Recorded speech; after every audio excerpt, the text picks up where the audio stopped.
Welcome to the Freely Roaming Podcast. My name is Dan. My name is Marlene.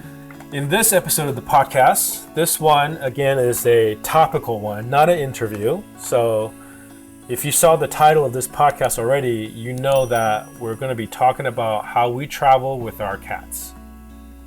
And it's not good. We did a cat podcast before, and it was so sad.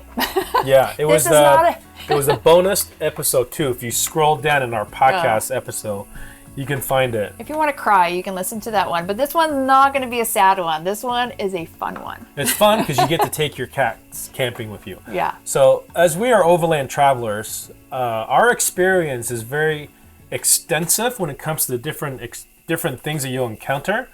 But this should cover everything and exceed what you need to know if you're just traveling within your own country and you're just going.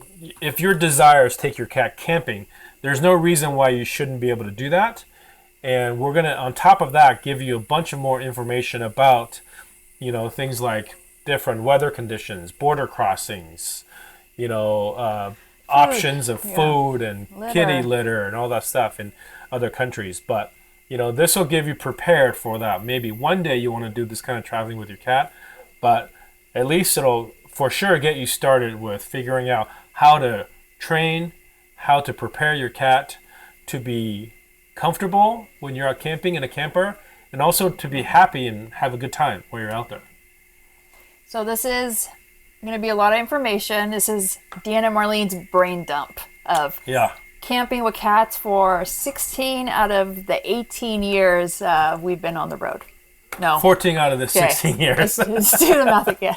So this is a cat. For 2 years. We had 2 glorious years where we didn't have a cat or 2 cats. Okay. And we were able to do everything we wanted without the restrictions of taking care of 2 additional lives that we're responsible for. But, everything's pros and cons. They bring joy to our life. Okay. Right? That's the argument. I mean, Dan loves these cats. He's just pretending he doesn't. So, without further ado, we will get right to the meat of this episode. And I hope you guys enjoy it. Here's our podcast episode all about camping with cats. Today, we're going to talk to you guys all about how to overland travel with cats. This is something we've been doing for 14 of the last 16 years of being on the road. And altogether, we started out with our cat that was already relatively older, and she lived on the road with us. And then for 2 years, we didn't have any cats. Mm-hmm. And then we rescued 2 strays in Europe. And we've been living with them for the last 2.5 years or so. So we always get questions about what's it like to travel with cats? Can we travel with cats? Is it okay to let them roam? How do you deal with them being on the leash and stuff like that? How do they come back? How do they come back, right? And where do you put the litter box? Yeah, lots of questions.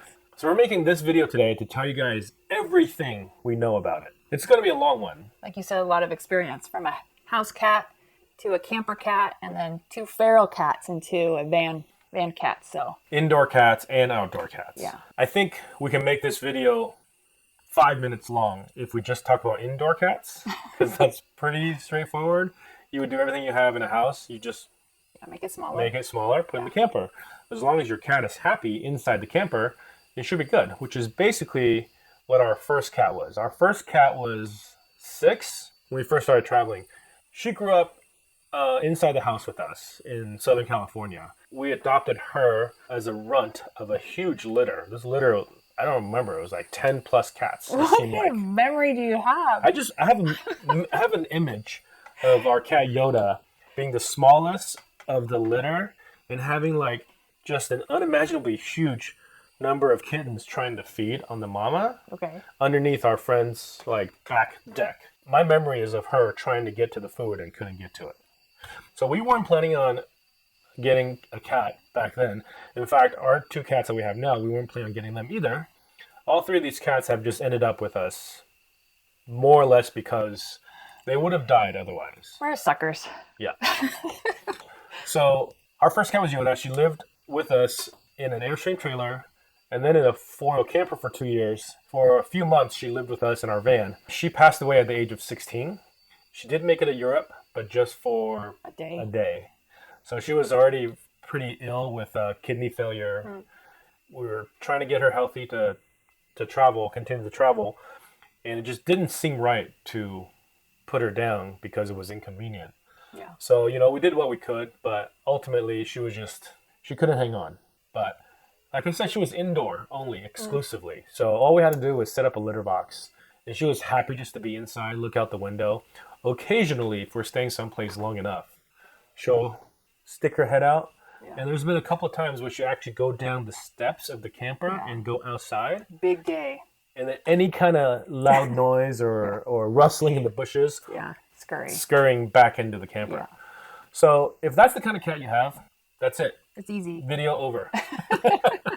There's also the litter box. You obviously have to have a litter box. And even with the litter box, there can be accidents, especially with an old cat or with a pissed off cat. Yeah. So you're going to have to kind of be aware of, signs of potential accidents that may happen even with the litter box. But for the most part, though, they find the litter box and they do really well. You just have to be mindful. You have to constantly keep an eye on it, make sure it's clean, scooped out, refreshed, and all that. Because, small space, just like anything else, you can have big problems really quick. Our 2 new cats, they're a little over 3 years old now, right? They were feral. We came across them at the little island stone house that we were staying at during the pandemic in Croatia back in 2020. There was a litter of 6 cats. 5 cats? Well, 5 cats and the mama cat. And they just showed up out of nowhere. We had seen the mama cat before. And while we were there during the beginning of the pandemic, the mama cat was very skinny and little. We didn't think she just had babies. But she would come. She was very skittish. You can tell she was hungry, so we had a little outdoor sort of barbecue stone hut thing that we would make a fire and cook in. And every time I'm cooking some meat in there, she'll come sneaking around the corner and look. And a couple weeks into our stay, these kittens showed up. Of the 5, 3 of them didn't make it. And these are the 2 that were left. And winter was coming. It got really cold. We let these 2 cats that were left stay inside the stone house with us.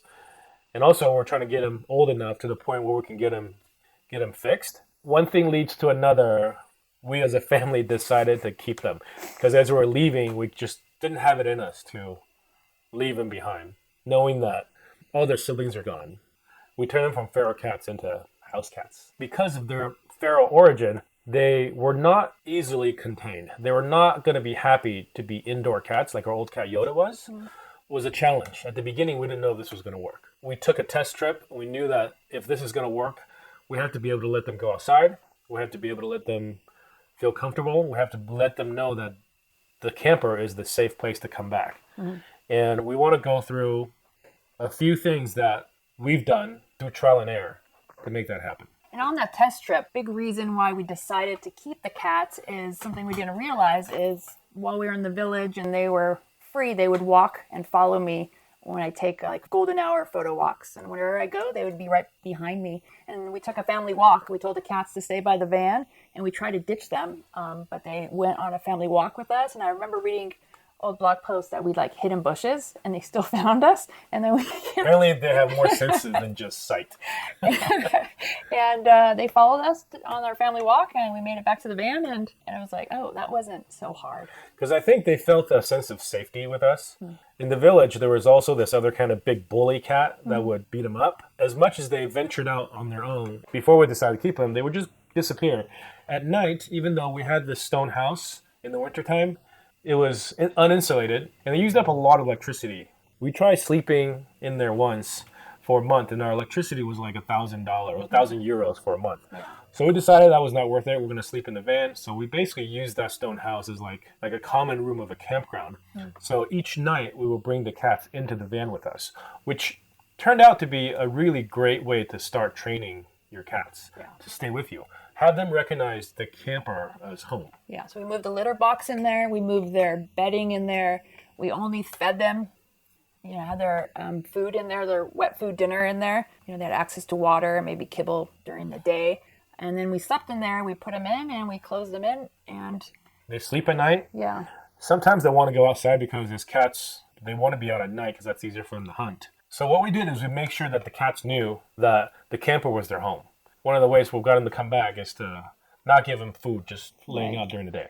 I think it's going to be like a theme throughout this whole video is to be consistent and have a routine and not just train them, oh, I'm going to do this one day and then maybe 3 days later I remember to keep doing it. But we did it every night. And I think they're just like, oh, this is I'm on a schedule. And that might be harder for people to do if you have a house cat and you live in a house and then from time to time you want to live in a camper and going back and forth. That could be challenging because it's going to be hard to build a routine for the camper. You still should give it a shot because I think as long as they know that this camper in this training process, as long as they know that is where they can be safe, they'll always come back to it when something doesn't feel right. And our cats do this now. Even if, we're out for a hike and we didn't want them to come with us and they're just out roaming around, sometimes we'll come back to them and they're like hiding under the car. We're sitting on our stool by the sliding door. Yeah, waiting to go inside. Like, where'd you guys go? Yeah. So that's because we did this with consistency. If you didn't think that letting them out roaming was a good idea, you could also try to leash train them. I think leash training is a topic that a lot of people asked. And if you ever see people walking around with a cat on a leash, it's always funny to others when they see it because, first of all, they don't like being on leashes, not like dogs. We never got our cat Yoda, the first one, to get leash trained, even though we did try. But I think we tried. We weren't consistent, but also I think because she was an indoor cat, she never roamed outside. She didn't understand why she was outside in the first place. And secondly, why is this thing attached to me? Yeah, and these new feral cats I must try to go hunt something, and so I will tolerate this leash. Yeah, and they didn't take to it right away either. It was about consistency. Yeah, we weren't consistent in the beginning because we didn't need to have them on a leash. We were in Europe, and there was no predators, and most of the time they were just free to roam wherever we were. But it's a good idea to have that, because you never know when you need to put your cat on a leash. Sometimes we have to do that because the time that we're doing this, almost at every place we stay, is the day that we're checking out of a campground or the day that we're departing from a boondocking place, but we got stuff to take care of in the morning or whatever, or packing up, because they're conditioned to wake up in the morning and want to go outside. Yeah. But if we just let them outside and roam for the day, they don't know that it's departure day. So they could be gone all day. I think they know it's departure day because I think they realize there's a little bit something different in our routine. Yeah. And they're like, oh, at some point they figure it out, but when they first wake up in the morning. Yeah, they don't know. But as soon as we start shuffling our bags and stuff, then they start hiding. That's just what they do. That's their default. Yeah. So we have to have them on leashes. And it was really hard in the beginning, just like with our house cat. She turned into a pancake and wouldn't move, wouldn't tolerate the leash or the harness at first. But it was baby steps. It was like put on the harness on these wild cats, which was a thing. And then I gave them their favorite treats. And then I would put it on while they were eating dinner. And then one time we had to run to like the vet with Toby or something, or we caught another cat that we needed to sterilize. And we ran out of the house to go take care of it really quick. And I forgot I left the harnesses on the cats. And when we came back a few hours later, they were just chilling. They didn't care. They were pancakes. So I think it was just a matter of time. Again, it goes back to the consistency. Leash training is definitely possible. Leash training is something that you'll have to do whether or not you get your cat to do well off the leash, just free roam. And again, like we said earlier, we're going to talk about picking campgrounds, which determines whether or not free roaming is a possibility. Because if we're close to a busy street, we're going to have them on the leash. Yeah. If we are close to other animals, we don't want them to kind of venture into somebody's backyard with a dangerous dog. We're going to have them on a leash. Yeah. So being able to have them leash trained, even if you're not walking with them on a leash, just for them to feel comfortable wearing a harness and on a leash is important. Yeah, and we have two different cats with their siblings, but they're totally different personalities. Yeah. And the male, as soon as I take that harness and leash out, he gets so excited because he knows he's going to go outside, even though he'd rather be wild. But maybe he's... Yeah. If you have a lot of experience with cats and other animals at all, you'll know that they're not all the same. Yeah. It's not like, one thing works with all cats or one behavior is the same across all cats. Right. So, like one is much more into hunting, one is not. Yeah. One is very food motivated, one is not. Yeah. Right? So in that whole gamut is a huge range. You could go from, and compare that with our old cat Yoda. Yeah. She's totally different from these two cats. Yeah. So the male, as soon as he sees the harness and I shake the leash, he's like, I'm ready. Let's go. Put this on. He starts meowing. The female, she'll hide and just, no, I'm not going to go outside. I'm going to go lay down right here. Good luck putting this harness on. But it took her now, when I take it out, like I recently noticed, it took like a couple years. She's like, okay, let's go. Yeah. Like she's just finally giving in. It took a long time. You have to figure out that you have to relent if you want to get something happening. So it's possible. On the same line of letting them free roam, we also have trackers on them. A couple of different types of trackers. Having trackers on them is in case that they don't come back when we need them to, right? So we've also done some things to try to train them to recall. We use the clicker. We shake treat bags that they're familiar with to associate with food. Like we said, every cat is different. Toby, the boy cat, much more food motivated. We can shake a box of marbles and he'll come running. Yeah. But she doesn't. So and we were kind of getting for recall training. It was like, twin, Toby, come on, who's hungry? We're gonna go. And I was just so tired of hearing my voice when, especially the female was not returning, and I was like, everybody's just, I'm annoyed with myself. So we bought a clicker, and so every time I fed them a treat or it was dinner time, I'd click. And so now if I'm in a crowded campground and I don't want to start screaming, that's a good choice to have because they can hear it, and then hopefully they'll. We were fairly persistent at the beginning with training them using the clicker. We've fallen off that wagon. We could do a better job and do some more training, but now there's other tools that we can use to get them to come back. But even still, until this day, if we forget, leash them up or tether them on the with the harness on departure day, as recent as like a couple months ago, we had to stay extra at a campground because we couldn't find Toby, and often he's just 30 feet away. Yeah. Just hidden really well. Right now we're in the jungles of Costa Rica and none of us wanted to walk through where he was sleeping according to where his tracker was showing. So we're like, oh, we're not in a hurry. We can stay another night. Recall and tracker really goes along with each other because there's also this locator feature on all the trackers. You can make a sound. So if you know generally where they are, you can remotely trigger the sound so that you can locate them. But at the same time, it also, you can use it to condition the cat to know that, oh, there's something wrong or they're looking for me. And it's worked. Scares them. It's worked a couple of times where couple that with conditioning them to know that the camper is safe. When you trigger that beeping sound sometimes, they'll just come running back. Doesn't always work, but it has worked for us a couple of times. So let's break down the type of trackers that we have then. So we have experience with 3 different trackers. When we were in Europe during the pandemic, it was really hard to get things. So eventually, when we were in Portugal, we got air tags for the cats. There was no holder for it. We eventually got little silicone holders for it. And so people do use them on a regular basis, and these holders are designed to hold air tags on collars. The shipping and stuff at that time was a little crazy, so we took a piece of fabric and we sewed it into the air tag and then onto the collar, and that worked just fine. The holding part worked fine, but the tracking part didn't really work. Air tags were bad for our cats, especially since our cats are feral. They love us and they will snuggle with us, but if another human being is around, they will run away. So if they're lost or we want to find them and you want to describe how the air tags work? Yeah, if you guys don't know, the way air tags work is that they communicate with all the iOS devices that are near them. Maybe Mac OS too, but at least iOS. Which means that it communicates over low power Bluetooth.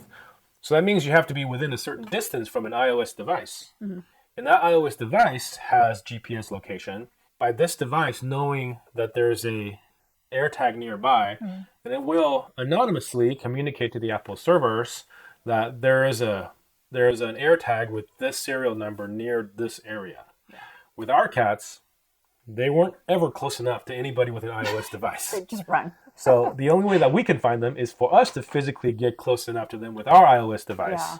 Then they will pop up. So in one sense that it didn't work for us when they were out running around, but on the other hand, it did work for us to know that, oh, they're nearby.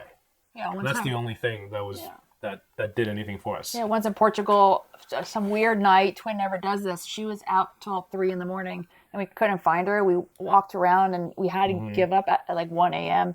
And then we woke up and we went to bed. We had to close the door. And so... And we didn't really sleep that well. No, but you checked the phone. Well, at 3 a.m, I thought I heard something. Yeah. And so he checked and it's like, oh, Twin's back. Yeah, I opened the door. She just jumped right in. She was waiting outside. She was so thirsty, so I don't know what happened. Something chased her. She just got lost. Yeah. So that was bad. So when we got back to the U.S., we did research, and we wanted to get 2 different type of trackers. The first one is a radio tracker. So a lot of times we're camping in places with no cell data.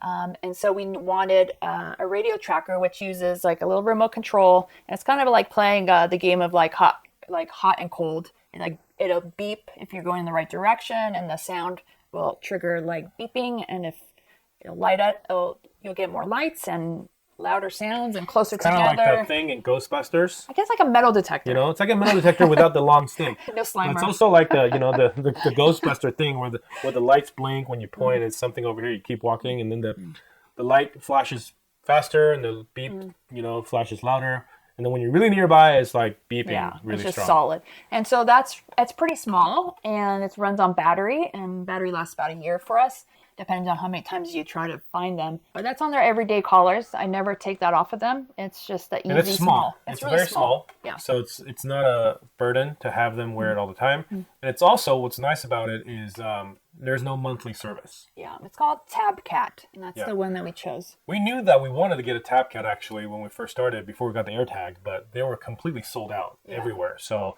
they had some supply chain issues, I think, but I think that's resolved. And all this stuff, we'll put links in the description for you guys to go check out. Okay, and then the other one we know we wanted for sure is a GPS tracker. And that is more accurate, and we can actually watch them live on a map and beep them and turn on the light. But that is a bigger... has a subscription fee. Yeah. Battery doesn't last as long. Yeah.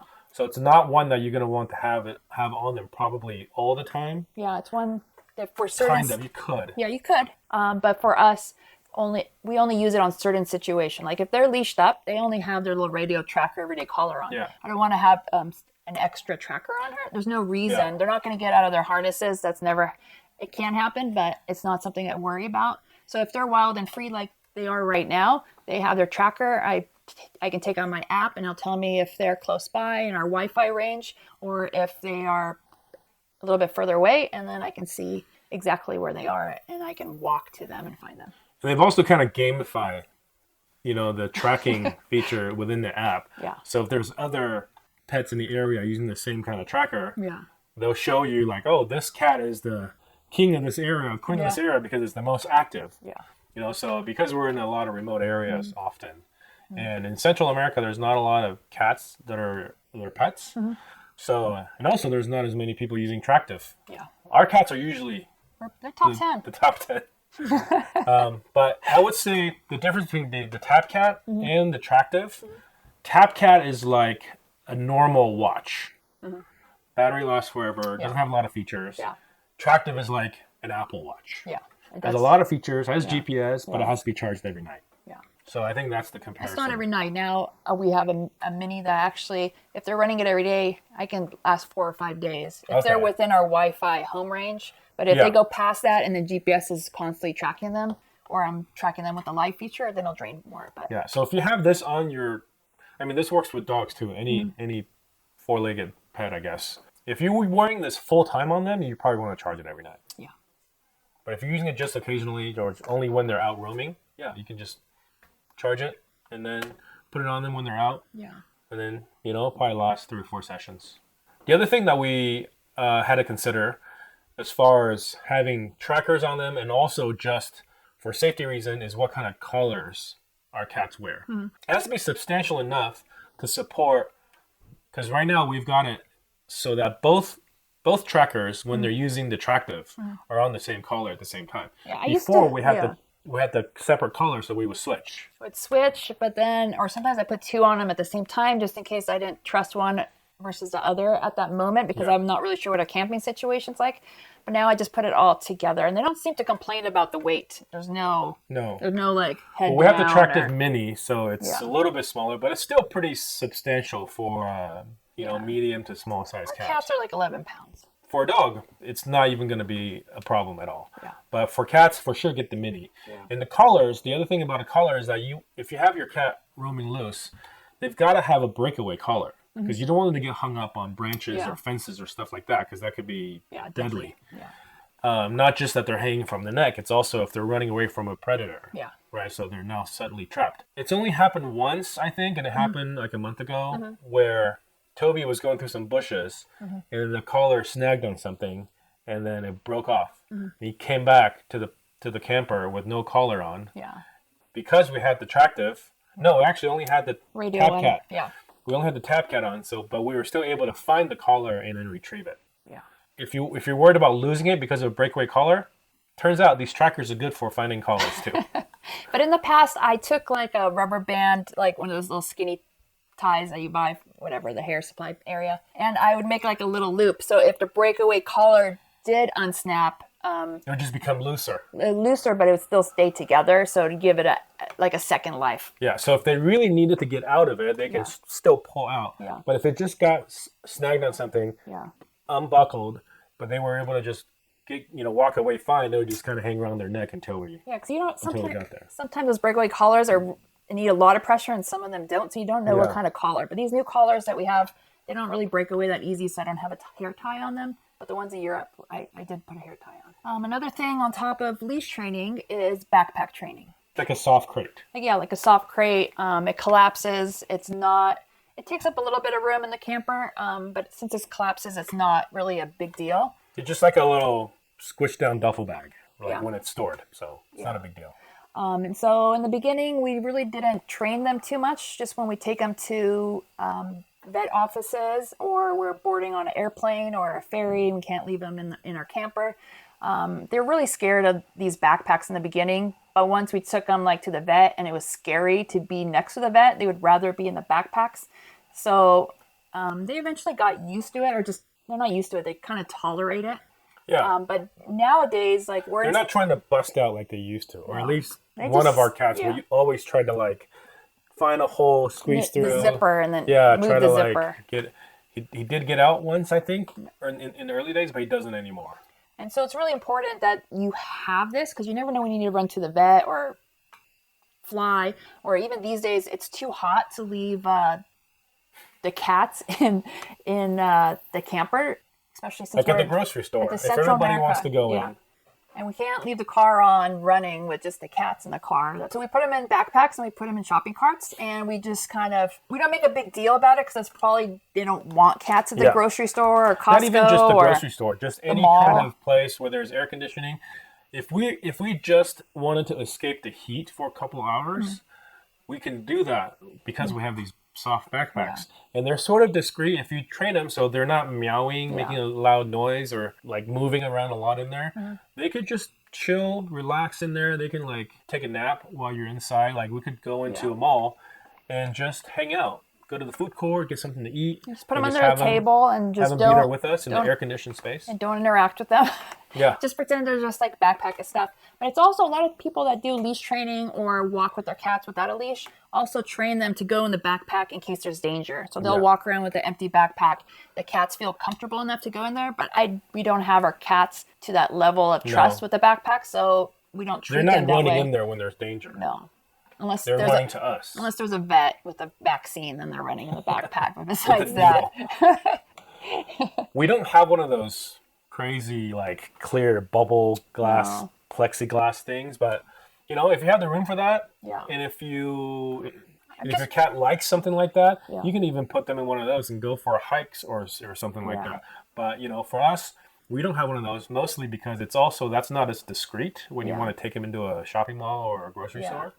And we're cheap, and our cat backpacks, we don't have a fancy brand to share with you, but I'll put a link of what we did buy. It's just whatever the cheapest one was, and it works for us. Sometimes we'll put them in that if, we're talking a little bit more about border crossings and stuff, or if somebody has to open the door to look inside or something, we don't want them to just kind of run out. Yeah. And we also don't want them to go hide in case the guy pulls up a comforter and sees something in there. Yeah. So, this kind of goes with driving as well. This is a big one because the cats, like we said, were super feral, and they didn't know what a car was. They didn't know what a house was. So they know rocks and grass. Lizards. Grasshoppers. So the first time we had them in the car, they're just totally anxious, trying to escape. Yeah. So they would run to the beds, to the kitchen. They would run. They were just jumping everywhere. It was not safe. Trying to find a hole that they can like bore through to get out. And so what I did is I had to keep them in backpacks, and I kept them on my lap or the kid's lap, so Dan can focus on driving and not worry about a cat jumping on him and scratching him.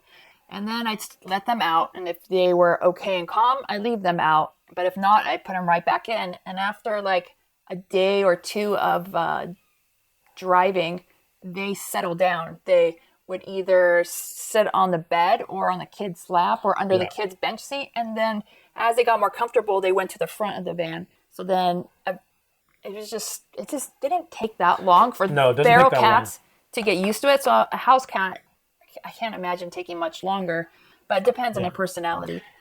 Our old cat Yoda, though, didn't ever really like sitting out. No. She preferred to be in a small, confined, dark space that felt safer for her. We had a hard cat carrier for her, but we don't have space in our current setup for a cat carrier inside of our cab area, so that wouldn't work. But now the boy sits on my lap. He wants to be held like a baby. The female wants to sit on the center console. We built the center console, right? She just sits for on her the cat bed for that. Yeah. So now they're fine. And Toby now has decided that the cat bed on the center console is big enough for both of their 11-pound butts.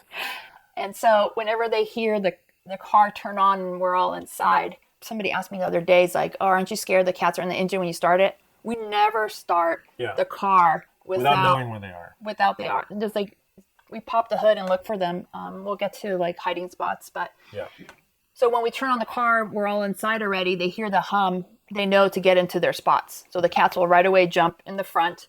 And when we took them on their first airplane ride, we were really scared how they were going to do. But as soon as that airplane turned on, they settled down just like in the van, like that rumbling sound. And it was so funny. And they did fine on a 9-hour flight.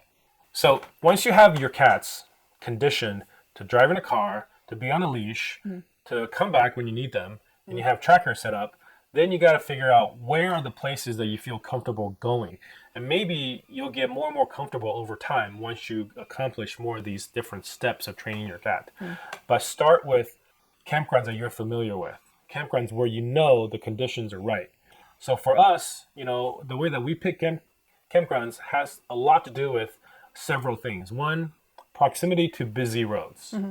2, access to like shrubbery, bushes, or trees where they can go hide in if something is scary. And 3, like how many other pets, dogs, cats, neighborhood predators, predators are around in the area. So those are all things that we consider.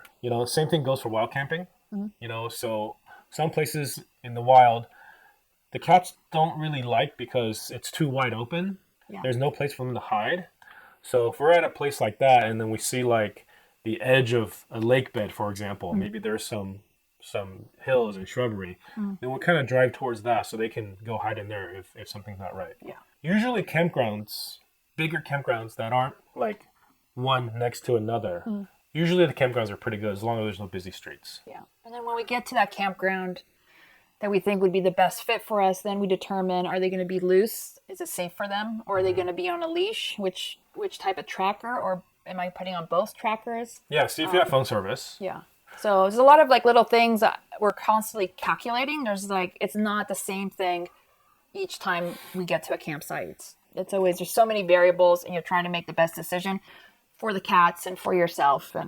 And a lot of the times we go back to campgrounds or stay longer at campgrounds because it's good for the cats. If it's good for the cats, it's good for us because then we have a more relaxing time. If we can find a place that cats are happy and they're not on leash and there's dogs chasing them. Because when they're on leash, there's at least one, if not 2 of us, have to be on leash watch, cat watch, right? So that gives us an extra job. If we didn't have to do that, maybe the campground's a little bit more expensive or not quite as nice as another one, but it's good for the cats. It's still an overall win. Which seems crazy to say, but Sacrifices. The thing that I always said at the beginning when we decided to adopt these cats that has become a saying in our family is pros and cons. Everything is pros and cons. Think about the pros and cons. And if we're at a campsite where we're in a city or in some situation where we're parked close to people, like a good surf spot, the cats are going to be inside or on leash and it's going to suck. But the next campsite, we're going to make a priority that they can stretch out. Yeah. And because if they're stuck inside and they're on leash, they get frustrated and the male gets more aggressive. Yeah, and they get destructive. So it's like and then we're frustrated too because we're on watch and dealing with their frustration, and it's just like snowball effect. So the next campground for sure, it's like, okay, we're gonna chill somewhere. The cats are free. We're gonna. So they can handle a couple of days at a place where they have to be on a leash. Mm-hmm. It's a give and take, pros and cons for them too, because maybe we want to go to this place as something that we want to do. Like we want to walk around this town, we want to go surfing. Yeah. We want to be in the city or whatever. Those are the couple of days where we have an extra job to look after them, but after that we give them some place that they like going to, because it's equivalent to like rainy days and you're in a camper. Like you can handle it for a day or two, but then the next spot where we're driving where there's no rain and we can stretch out again. Same thing for cats. And also them being a little destructive. You'll find out as cats that they like to scratch on things, and having scratching pad that's not totally worn out is important, but also they're going to end up finding things around the camper that they're going to try to destroy. Our experience has been, for the boy cat, Toby, it was my steering wheel. Steering wheel and any kind of foam, like boogie boards, Nerf footballs, yoga mats. Yeah, he really liked to destroy those, shred them up, and even eat pieces of it. But the steering wheel, he'd like ride it like a bucking bronco and just attack it, and just like, can you imagine? Dig his nails into the leather. I'm like, how much is a Mercedes steering wheel? We can't have this thing destroyed. Yeah. So I had started buying steering wheel covers, and he would shred up the steering wheel covers. So I went through like 3 or 4 steering wheel covers in like 6 months. And then what ended up fixing it for me is I bought this huge, like 4-inch diameter, like fireman hose, basically from the home improvement store. Yeah. And I cut it to the right length, and I slid the inside apart so it could open. And I used that to wrap around the steering wheel when we're not driving. Yeah. And then that's got him to stop. So if you ever see photos or meet us in person and you see a bright yellow thing around our steering wheel, that's Toby. That's for Toby. And Twin, the girl cat, on the other hand, discover that our headliner is really fun to scratch. Yeah, it is tore up. Like she loves it in the middle of the night. She'll just look at you and just start scratching. We couldn't get her to stop, but like squirt bottle, yelling, pushing her away, you can't stop her. No. So there's so much of it too. Yeah. So we built like little pockets out of fabric that she does not like to scratch. Luckily. It's not fun to scratch because it's denier nylon, so it's kind of slippery. Yeah. Her nails can't dig in. So she stopped doing that. Every once in a while, she'll go in a space where it's not covered. Yeah. So if you have the option to choose the fabric, find something that isn't like fun to poke at, fun to scratch. I think our friends have 4-wheel campers. They say their cat really loves the thermal pack on their soft walls. Yeah. So and just like the cats, we don't trim their nails because they're wild outside, and I want them to be able to protect themselves and climb trees. But just like they wake up in the morning and then they're just stretching on the captain chair in the front of the van, and just they're not trying to scratch, but there's just like their nails come out when they stretch. So I noticed like little holes in our fabric, and we drive so much and we live in our car full time. People are like, "Oh, you guys should upgrade to those fancy Schulman seats. They're so worth it." I know they're like $4,000, but the comfort. I'm like, do you see these 2 cats? Yeah. Just by stretching, I'm not having the cats destroy Schulman seats. Yeah, so seat covers. Seat cover is the extent that we'll go, but we just haven't found good seat covers. We covered them for a while when we felt like they were like going to be destructive, but we stopped. Mostly because they already looked pretty bad. Maybe we just gave up. Yeah, that's true. So do we have a litter box in our campers? People always ask if we have a litter box. I mean, if you're going to have a cat in your camper, there is no getting around having a litter box. Except, if you're going to have a way for the cats to freely go in and out of your camper, which I don't recommend. If you're going to, at any point, close the doors, like when you're going to sleep at night where the cats can't go out, then you have to have a litter box. With every camper that we had, we've always dedicated a spot for a litter box. Yeah. And it's depending on the camper we had. Sometimes it was out of the way, and sometimes it was totally in the way, and there's nothing you can do. In the U.S., we tried to find a good litter that doesn't stink up the whole, because we're in a little space. So if anything's perfumed, it just intensifies. Yeah. So we use like World's Best Litter when we lived in the Target U.S. one was really good. Yeah, and then we sprinkle baking soda. But now that we're international and we change countries so often, there's zero consistency. And also litter, the imported litter that we like probably come from the U.S. really expensive. Like and we're talking like a box. Like pretty heavy, like a 20-pound box is like $60. Yeah, so we're like, no. We're gonna... But they do sell local stuff, but it's just that cheap like clay stuff that doesn't clump. It's really dusty. It's dusty. Yeah, we have to change it more often. Yeah, so we have a litter box. We keep it underneath in a cabinet that has an access hole. That's actually next to our toilet. So the cats can go in there any time of day or night. We didn't buy a regular litter box. We went to IKEA and we bought a tall, like 12-inch high walled, like plastic bin. And then we just don't use the lid, and then we cut a corner of it a little bit lower. Yeah.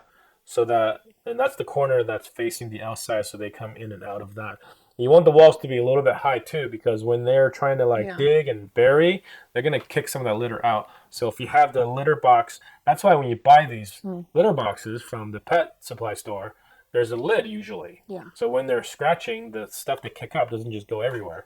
So as an alternative to that, you just buy the walls kind of high. Yeah, if you have room for the top, that's great, but in our current camper, we don't. Yeah. And another reason is when you put those two pieces together of the litter box and there's like a seam where it connects, our cats were peeing through that seam, and there was cat pee every few days, and we couldn't handle it. So our alternative was to buy a tall plastic container and make our own litter box. And it's cheaper. Yeah. Usually it's cheaper. And it's also, there's more different options when it comes to size. So if you're trying to build something that fits a specific space in your camper, trying to find a plastic, like a Rubbermaid bin is probably, will give you more options. Yeah. And people ask, does it smell? It really depends on what they're eating. So if I'm in a country where it's easy to buy high-end kibble and wet food, then their poop does not smell. But as soon as we start going international and there's not a lot of choices, and I'm feeding them high grain or some Whiskas brand, then I notice it smells. And especially when Twin goes to the bathroom at 4 a.m. One time, the propane detector that's right next to our litter box went off because she took the stinkiest poo, and we woke up thinking we're all going to die from propane. Yeah, we thought the propane was leaking. But it was Twin's big dump. And the second that we scooped out her poop. Yeah. So if they're on a bad diet or they ate some kind of weird thing outside, some creature, sometimes they catch mice and lizards, I'd have to get up at 4 a.m. whenever they do their business, scoop it into like a little doggy bag or whatever and put it in our trash bag. But other times I can just clean it once a day whenever I want to on a high protein diet. Yeah, so food and water and how you feed your pet is basically up to you. It's what's available to you, what your budget is, what your cat likes. All of those factor into whether or not you feed your cat a certain diet or not. For us, it was easier to find good quality food in the U.S. There's more cat owners. Cats don't seem to be, outside of Europe and U.S. or Western Europe and U.S., cats just don't seem to be treated as pets very much. They seem to just be it's like a tool that catches... More barn cat. Barn cats, catches mice and snakes or whatever on a farm. So, there's less people that have cats as pets, so there's less reason to have various options of pet food. But for us, we'll go to, if we really wanted to, we can go to a town that has a lot of U.S. expats or immigrants, that have cats, and then usually at the veterinarian's office. Yeah. And they'll have higher quality stuff. And you're going to pay for it. It's going to be expensive. It's imported, and so you have to make those kind of decisions. Yeah, the alternative is you can also make your own food out of just, human-grade food. That's what we did for a while. We did a raw, instead of wet food, we just buy the best kibble we could, and instead of buying wet food, we do raw food, and we had supplements that we can add to it. If you do raw food, you have to, this is not by any means a comprehensive way to make raw food, but you want to include different parts of the meat. Yeah. You find organs, recipe online. The hearts, the livers, the bones even, and skins in the meat. And then you don't want to feed them certain types of meat. Like, I think pork is bad. for cats. And the other vitamins and like the salmon oil and make it a balanced meal. But it worked for us because we have a Dometic refrigerator. Yeah, dual zone. We can keep one as a freezer. Yeah, but it's a lot of work too. And then you have a small work area with raw meat and 2 cats and 3 kids. And a lot of the times you're gonna need like a heavy duty, high power blender to really mash up the bones and cartilage because you want to include some bones in there. Yeah. So that could be really hard. And for a while we were freezing it and we were like hand chopping it with the knife. Yeah. So, that just took a lot of effort. Yeah, we made it work in Europe, and then it was not worth the effort for our lifestyle because our life is crazy in the amount of in our small camper compared to like house life. So we had to give that up for now. Yeah, and as far as water, you just have to be careful. This pretty much goes the same with people too. Like cats can probably handle more different types of water internationally than people can. So for example, like Mexico or most of Central America and Mexico, you're not supposed to drink the tap water for people, but I'm sure our cats did. But at the same time, the thing that you want to look out for in water is that if there's water that has high levels of chlorine or calcium, that could be bad for the cats. It could be bad for their kidneys. It could give them kidney problems. So in places where you know that's the case, and you know that because if you see a lot of calcium buildup on like their water bowl right or just away. Like shower faucets, sink faucets, that's high calcium. So you're gonna want to try to filter some of that calcium out. Have that primary. They're gonna drink the water that they find anyways, but the main source of water that you give them, if you can kind of lower that calcium level, will be better. Give them what you drink. So we keep their food and water out all day, dry food and kibble. And we have it on the counter, and we have it in a silicone holder, so it doesn't move, and it's together. The boy likes to put his hand in the kibbles and basically feed himself one kibble at a time. He doesn't eat it out of the bowl.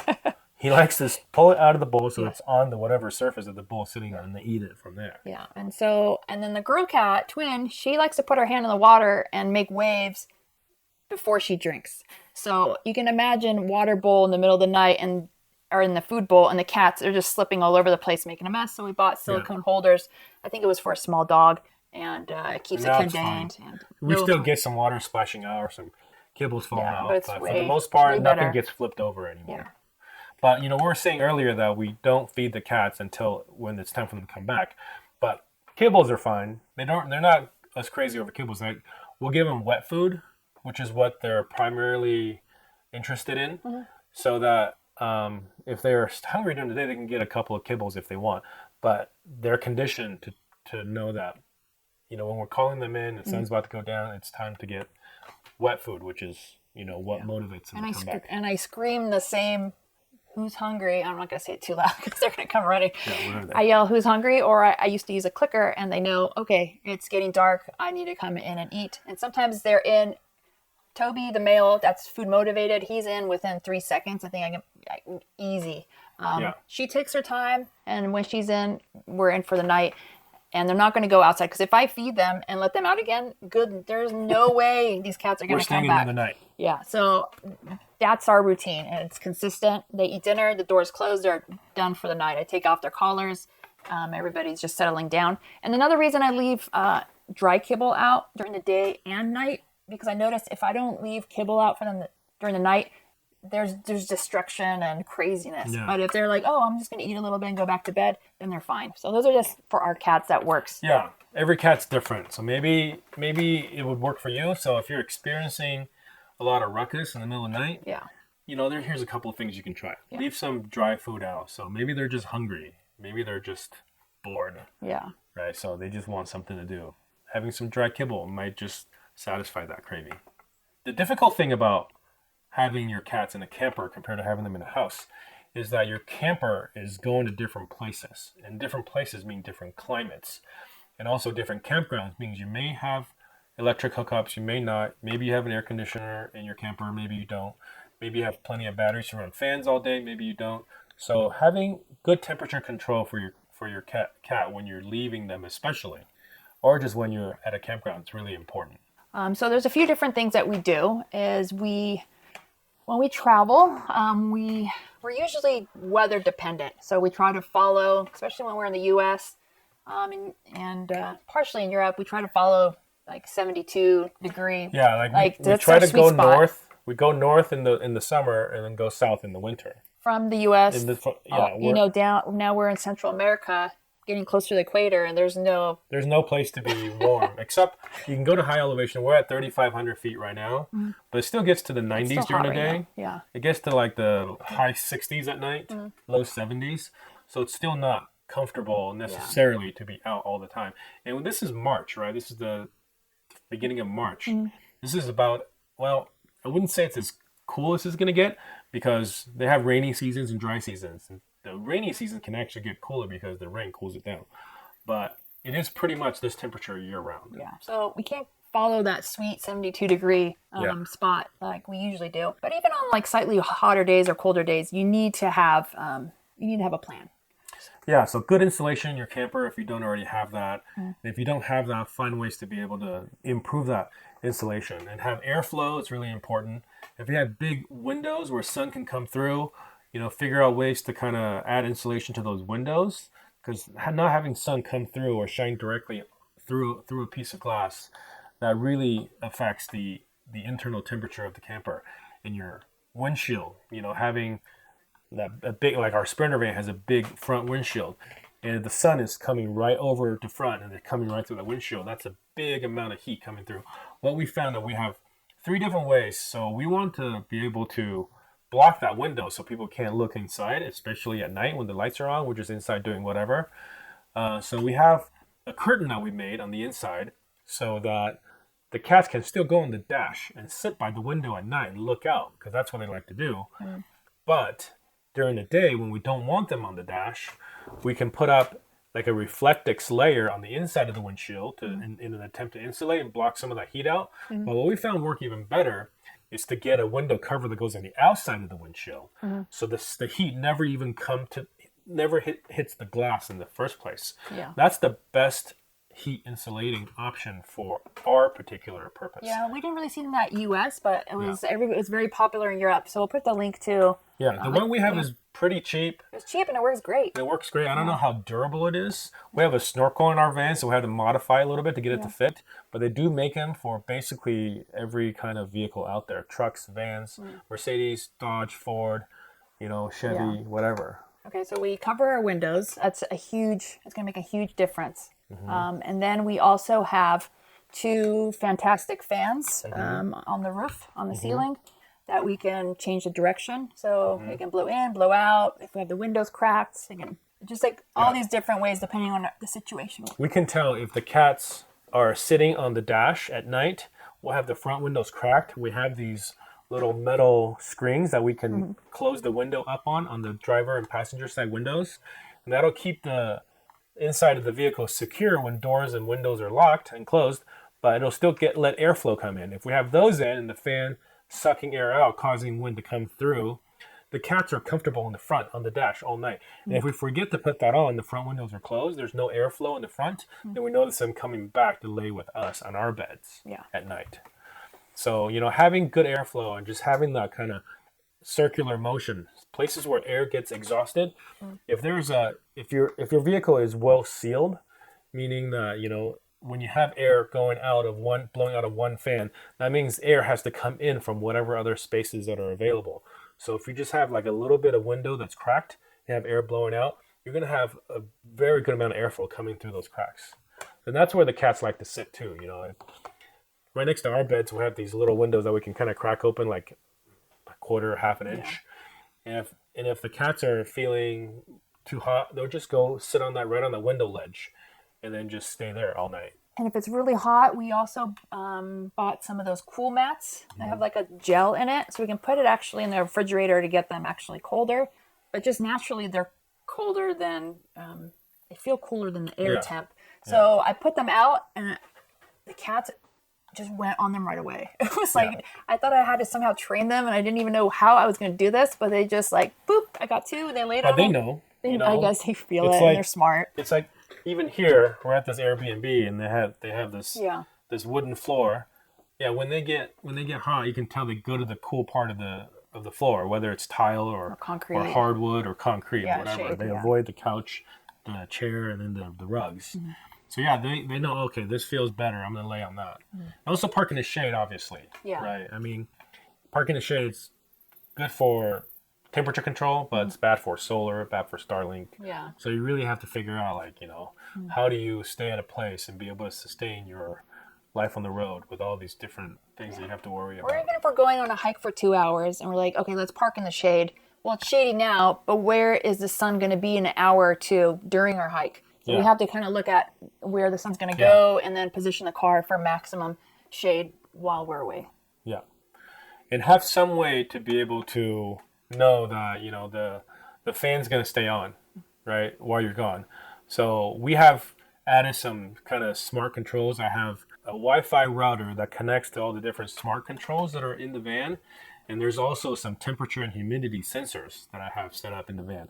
So as long as those sensors are connected to the router and the router is connected to the internet, whether it be the campground Wi-Fi or if you leave your phone there for a hotspot and then use your other phone to check, you can detect the temperature and the humidity of the van, of the camper. So this is kind of an involved project, but I'll put the link to some of the stuff that I've used to build this in the description below. And then, I have a video that I'm going to make too that shows more in depth how something like this works. So this gives us a peace of mind that, okay, it's not 100 degrees in there. Yeah. We can check. And if that feed suddenly goes away, the internet goes out, okay, then we know, okay, if we don't feel comfortable, let's go, if it's getting too hot, let's go back to the van and check on them. And that's really important also. Like, that would have been helpful in the early days when we had Yoda in the Airstream trailer. We were mostly in campgrounds in the beginning, and we left the AC on for her. But we also cracked the windows, and we left our fantastic fans running as well because we were scared, what if that air conditioning fails? What if the power to the campground goes out because AC only worked off of shore power, and whereas the fan worked on battery? And then the windows are cracked, so there's circulation. But now we don't even have AC option, and we have fantastic fans. But the thing is, a lot of these fans can have like fancy options where it turns off like a rain sensor. Yeah. And if there's humidity and condensation, which there's a lot of in our van if we're not careful, and it closes those fantastic vents, and the cats are in the car with no circulation at all. Yeah. Like, it's just a really good peace of mind to have those, like something like Dan said, so you can read the text. So we actually prefer the dumber fans where everything's manual. When we turn the fan on, it stays on until we turn it off. So we do have a rain sensor, but we disabled it. Yeah, we just, it's not that these things don't work if you're around. Like, they work well. If you forget, they'll close when it gets wet. So the way that it's designed, they may close when you don't want them to, but they won't stay open when it's raining. Yeah. Right? So it'll keep the water outside of your camper, which is what the goal is. But at the same time, if you're not around and that fan needs to be on to circulate air. You have a cat or dog in the car. Yeah, so it's just something to think about. Let's say we do all those things and it's still not cool enough and we don't feel comfortable.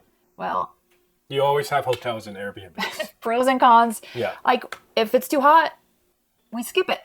Unfortunately, that's just the pros and cons. That's a choice you have to make. You may not be able to go do things. Like, we couldn't go to Tikal in Guatemala. Yeah. Because, number one, they don't allow pets at the campground nearby. And number two, we don't have air conditioning. And we couldn't leave the cats inside the van while we're walking around and checking out the ruins. Yeah. So we had to just be okay with not going to that. But then some places we can time shift. We can go really early in the morning, or we can do a sunset hike instead of a middle of a day thing that we usually do.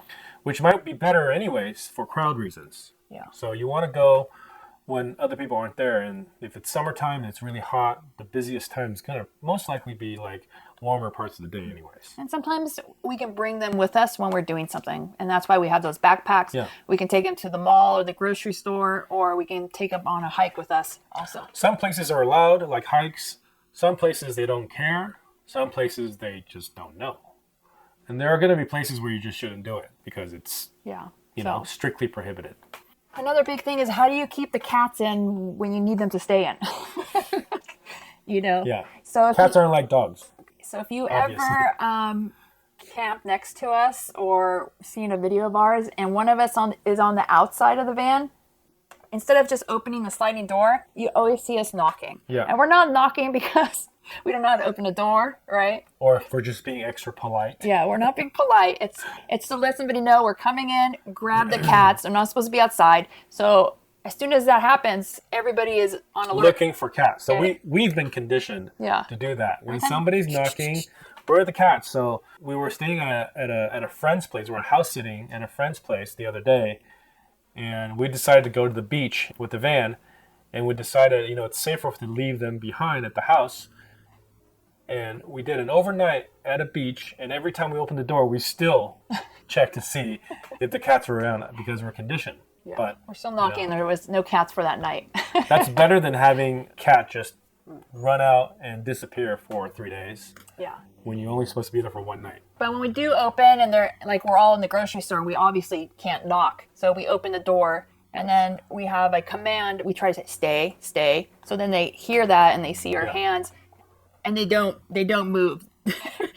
I mean, in the beginning they might have. You can kind of tell if they are really agitated or trying to been cooped up for too long. Yeah. You can tell when they're going to maybe bolt.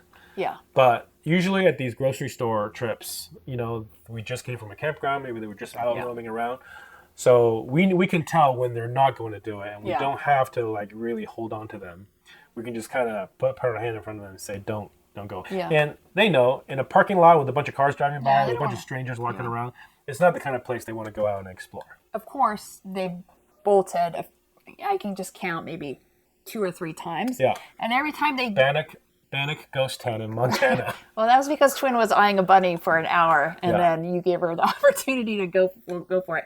But in general, if there's no thing to chase and they just jump out of the van, they're not bolting. They're just standing right next to you, so you just pick them up and then... I had to go run after her because the Bannock Ghost Town is an old mining ghost town in Montana, and they were closing.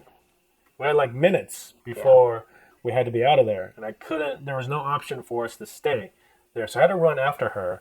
And then she really did. When I got her, she was really mad at me, and she scratched nail came out, gouged me really deep. So that was not fun. But that's that's an extreme example of what could happen and what the consequences of something like that happening when you don't pay attention. Yeah. When you do just let the door open and then they see a bunny and go after it. By the way, they've never caught a bunny, ever.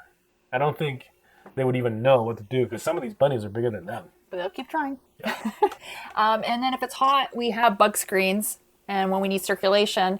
And when they're loose, they figured out how to go in and out from under the bug screen, or it's a magnet and they can kind of push their way through. But sometimes when I need them leashed up, when I need them inside and the bug screen and all their doors open for circulation, I do sometimes have to put their leashes on in the car, which is, it's like Mission Impossible with the laser beams, and it's so annoying, but... Yeah, I think the leashes near things that can get tangled up easily in general is always a hassle, but usually it's a necessary evil. We're doing it because we have to. Because they're trying to avoid some other circumstance. Yeah, it's a rare thing. And speaking of leashes, we never talked about what kind of leash. Retractable. Yeah, we started off with just a the regular fabric one. And so I see some people buy super long ones and they leave it on the ground and they can just grab the leash when they need to. But we have retractable leashes. 25 feet, I think they go out to. Yeah, the max. And that works It's good for walking them because unlike a dog, they won't just walk alongside of you the whole time. Yeah. They want to go far out. They want to go explore this and explore that. So you can just you can pull out all the way 25 feet and then lock it at 25 feet. Or you can have it be retractable. So as they go out, it goes out. And as they come back, it kind of retracts. Really important thing to remember is you're never walking a cat. They're walking you. Yeah. So if they're hunting or just sitting or they want to run, they want to go here, then you're going here. You can't control them like a dog, unless you have some super cat that has a fancy Instagram account. But if we have to, we tug on them because it's not tugging on their collar, it's tugging on their harness. Yeah. So they kind of get lifted up, and you can sort of, after some training, you can sort of redirect them and get their interest to be pointed somewhere else. Yeah, redirecting is easy now. Yeah, but again, that comes with time. Okay, so having cats, we have to deal with predators a lot. Or worrying about predators. So, like we said earlier, it could be other dogs, other cats. It could be in the Americas, it's coyotes. We really have to worry about bobcats, mountain lions. Yeah, there's a lot of stray dogs. Now that we're south or in Eastern Europe. They've not ever been in danger that we know of. at times been afraid because we didn't know where they were. But most of the time, they've been pretty good. They never even had to like climb a tree to hide from a predator. Maybe a few, like, there's a lot of times at campgrounds, like my dogs love cats. Yeah. Its best friend is a cat. And then 2 seconds later, it's just like a chase and a fight, and Toby's up the tree and he's limping. So that happens a lot. So every time somebody says, oh, my dog is fine, you can't trust, because it's, you don't know, our cats are totally different than your cat at home. You can't say that. Yeah. And it's always, it causes a disaster that they know for us. is different than a foreign cat. As much as it's a bummer, I do appreciate it when somebody says, "Oh, my dog likes to chase cats." Yeah, and my dog will like, if they catch a cat, they'll kill it. Yeah, and so we know they've killed cats before or something. And so we adjust our plan based on circumstances, what happens where we are. Yeah. Like we were saying earlier, in Europe, we didn't have to worry about it as much because Europe has been habitated by humans for so long, and they've unfortunately depleted a lot of the natural resources. So there are no coyotes, there are no mountain lions, there are not a lot of there's not a lot of just wildlife predators. It's just dogs we had to worry about and cars. Yeah. And then in this one peninsula in Croatia, there are these hyenas. There are these hyena type, they're not really coyotes or wolves, but you hear them at night. Yeah. They're howling and they're communicating with each other. But they're smaller, and we were at one camping place where we thought, we were getting a little close. And the cats heard the howling, and it was dinner time, and they jumped in. And they're like, so one of our cat, the girl, well, she's much more risk averse. She doesn't feel right, she'll just come back. If something scares her, she'll just come back. If something is chasing after her, she'll just run away. Toby, on the other hand, is a fighter. Toby wants to stand up, defend, go after things that are threatening, which can work to his disadvantage. If it gets really bad, but it's never gotten. He's territorial of the van, so if another cat or dog comes around our van, he will pop up and charge. Yeah, and he'll defend his sister too, even though they don't, at their age now, they don't play with each other as much as they used to. So if there is danger, that's when being at it, and they're free, or even on leash, it just depends. If they're free, we've made decisions at the campground. Oh, we're parked by a tree, bushes where they can hide. We leave the door cracked. Even if it's cold, we'll leave the door cracked so they can jump in if they need to. But on the outside of the van, we have a skid plate underneath our engine to protect whatever car thing it protects. Transmission. We have a transmission skid plate. Oh yeah, I'm Overlander of the Year. Okay. And Twin sleeps on that skid plate, and if something's really scary, they go up into the engine, and they have a safe spot that they can hide and protect themselves from. We also have a ladder on the side of our car. In the beginning, Toby would climb that ladder. He hasn't done that in a while. There's a video, we can put here, but he learned how to climb ladders. Yeah, so he can go on the roof if he needs to. But those are how, if there is a predator around, there's safe spaces. And the thing is, they will figure out where those places are if those are available in your camper. As cats do, they always go under car and look and see if there are places to go hide. Even inside the camper, they'll find places that they want to go hide. They want to go in the garage, in the back corner, underneath the bed, and go hide underneath. We don't want them to go there because that's where the battery and the electrical system is. Yeah. So predators also, sometimes they are the predators. Yeah. And so even on leash, cats are by nature hunters, right? So there's not a lot you can do. Yeah. There's not a lot you can do to kind of keep them from doing that. We try to discourage them when we see them going after birds and bigger prey or things that are outside of just bugs and lizards. Yeah. So and mice. They'll catch bugs, lizards, and mice all day, and sometimes frogs. Yeah, and you're so surprised. I'll put Toby on a leash, I'll jump out of the car, and within 30 seconds, there's a bush right next to our car, and he has a mouse in his mouth.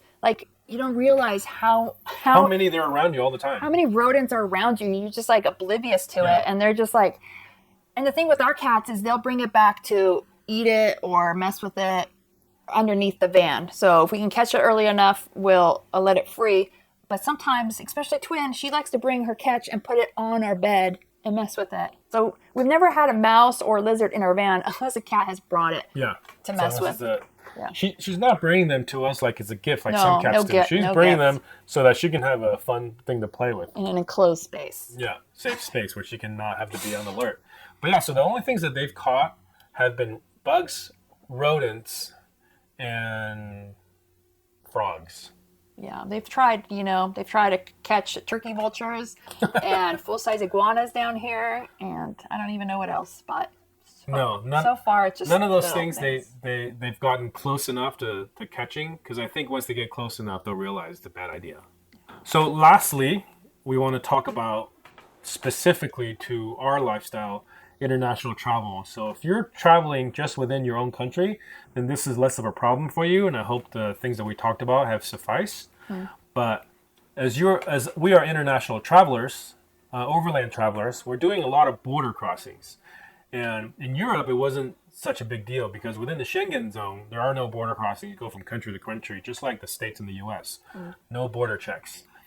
But we had to do border crossing in Morocco. We had to do border crossing outside the Schengen when we go to Bosnia, Albania, and Turkey. All these different places, you usually have to do something differently when you bring pets in. Dogs, cats, birds, I assume, whatever you bring with you. Yeah. Every country has its own different set of rules. So you kind of have to do some research to figure that out. The most extensive thing we've had to do are things like health certificates. In some countries require to have official health certificates signed by the government agency. Government, yeah. Right. It's usually like the farm or agricultural department of the government, or like customs department of the government. They have to look through the documents and give you like an official paper with the stamp. But a lot of countries that require that only require it when you fly in and out by air, or through an airport customs. Land crossings are sometimes different, and they're often different. So before you go through all the hassle of doing that for a particular land crossing, see if it's necessary. Because we know that going out of Guatemala, either into Belize or to Mexico, it's much stricter going that direction than the other way around. So just because you've done a crossing one way doesn't mean coming the other way is going to be the same. And just the basics, like get your cat microchipped. I didn't realize there's two different versions. So our old cat Yoda had a domestic microchip with just a few numbers. We switched her to international. I had to give her, she had two microchips because I needed an international one.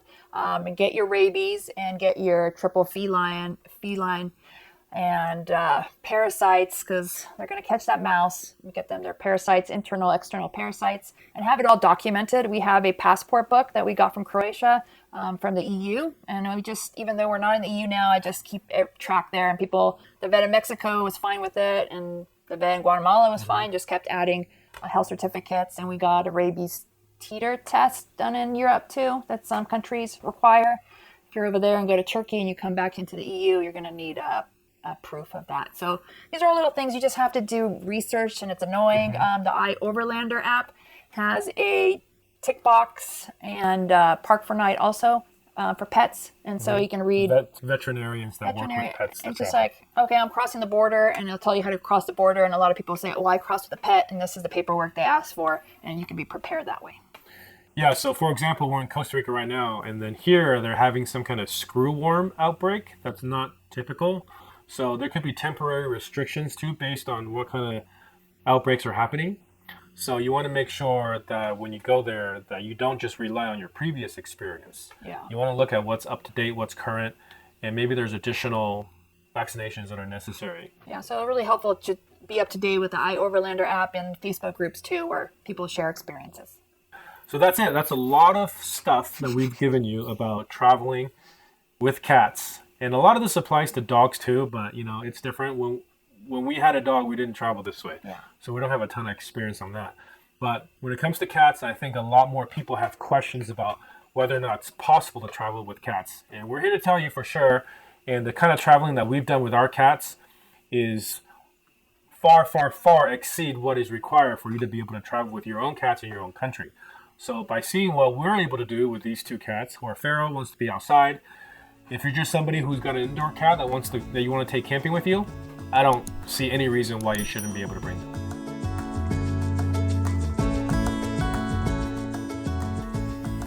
So that is everything we know about traveling with cats in a camper, both domestically and internationally.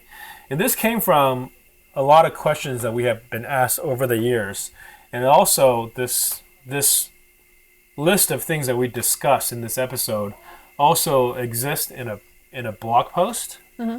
Right? So you can go check that out. We'll put that link in the episode description on the website if you want to go check that out. It's more concise. This is more of a brain dump, and that was maybe we covered a little bit more here too, because the article is a few months old now. Yeah. So we have some more experience in Central America that's unique to this place. Yeah. So we hope you guys enjoyed this episode. If you're traveling with cats, this probably is one that will help you. But if you're not, you probably didn't make it this far into the episode. But if you did, we appreciate you anyways. And if you enjoyed it, give us 5 stars or whatever people do on Podcast Land. We also have a link in our podcast episode description for you guys to go rate us at Apple Podcasts. Mm-hmm. I think the Apple Podcast is the only one that we're getting people to review, but I don't know if there's other places people are doing reviews. Or if you're watching this as a video in our Freely Roaming Podcast channel, that's right, you can also just give us a thumbs up.